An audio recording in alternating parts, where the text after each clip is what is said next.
Imagine turning 18 and being handed a document that quietly tells you you will never need to work a single day in your life.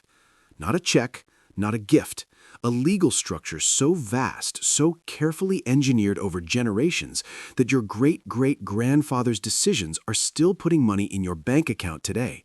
That's not a fantasy. That's Tuesday for a Rockefeller. But here's what nobody talks about. The people born into that kind of money often describe it as one of the most psychologically complicated gifts a human being can receive. And understanding why tells you something profound about wealth that most financial advice will never touch. Let's start where the story actually begins. John D. Rockefeller didn't just build Standard Oil. He built a system, a financial architecture so dominant that by 1911, when the U.S. Supreme Court ordered it broken up, the breakup itself made him even richer. The 34 successor companies included what would eventually become ExxonMobil, Chevron, and BP. Rockefeller's net worth at his peak was roughly 1.5% of the entire U.S. economy. Scale that to today, and you're looking at somewhere around $400 billion. Now, he had 5 children. And here's where it gets interesting, because John D. didn't just hand money to his kids. He gave them something far more powerful. He gave them a philosophy. John D. Rockefeller Jr., his only son, recalled being given a small allowance as a child and being required to write down every single cent he spent in a ledger.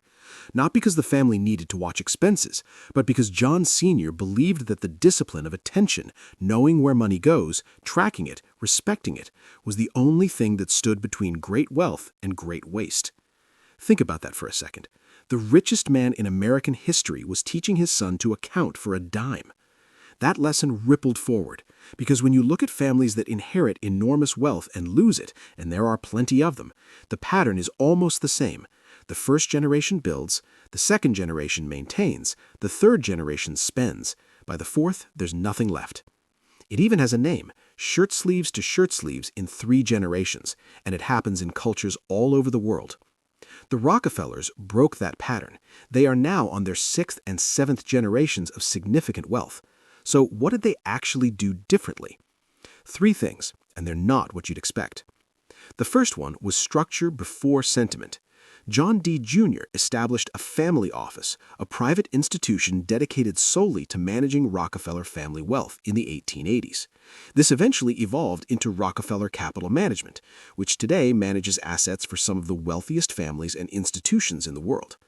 The point wasn't just investment returns, it was governance, creating a legal and institutional buffer between emotion and money, between impulsive decisions and generational capital. When you're born into Rockefeller money, you don't just have money. You are a beneficiary of trusts, family-limited partnerships, and legal structures that were designed before you were born. In some cases, the principle is locked. You receive income. You do not touch the base. That's the first shock most people feel when they learn how dynastic wealth actually works. The inheritor often has less liquid access to cash than you might imagine. The wealth is real.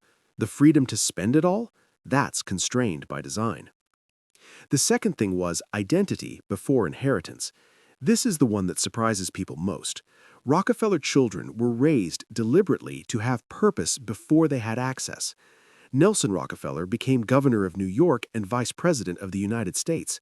David Rockefeller ran Chase Manhattan Bank for over a decade and became one of the most influential private citizens in 20th century global finance. Lawrence Rockefeller was a pioneering venture capitalist who funded early American aviation. Winthrop became governor of Arkansas. John D. III built cultural institutions that still stand today. Not one of them simply retired into wealth. And this wasn't accidental. It was the direct result of how they were raised. Family meetings, discussions about responsibility, the weight of a name that carried public expectation. They understood from childhood that the Rockefeller fortune was not a destination, it was a tool, and tools require a purpose. This is where the psychological complexity comes in, and this is the part most people miss. Psychologists who work with ultra-high net worth families describe something called golden handcuff syndrome. When a child knows from birth that money is not something they will ever have to earn, it fundamentally changes their relationship with ambition, with identity, with self-worth. Some inheritors thrive under the weight of that structure. Others collapse. The difference almost always comes down to whether they were given purpose before they were given access. The Rockefellers gave their children purpose first.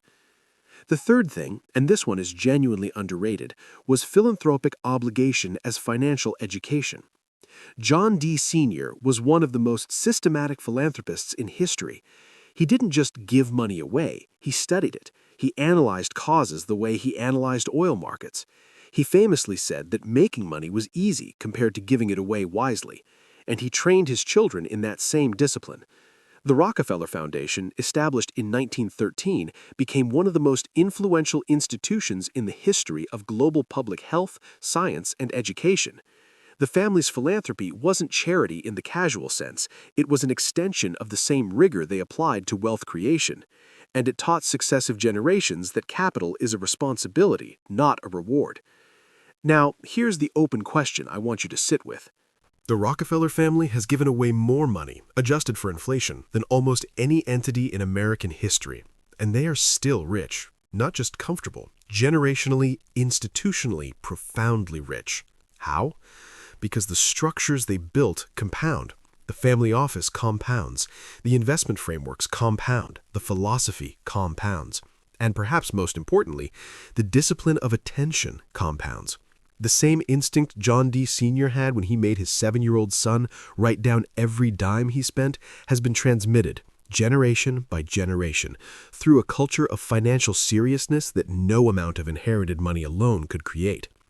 Here's what this actually means for you, even if you will never be handed a Rockefeller trust document. The gap between people who build lasting wealth and people who lose it is almost never about the amount of money involved.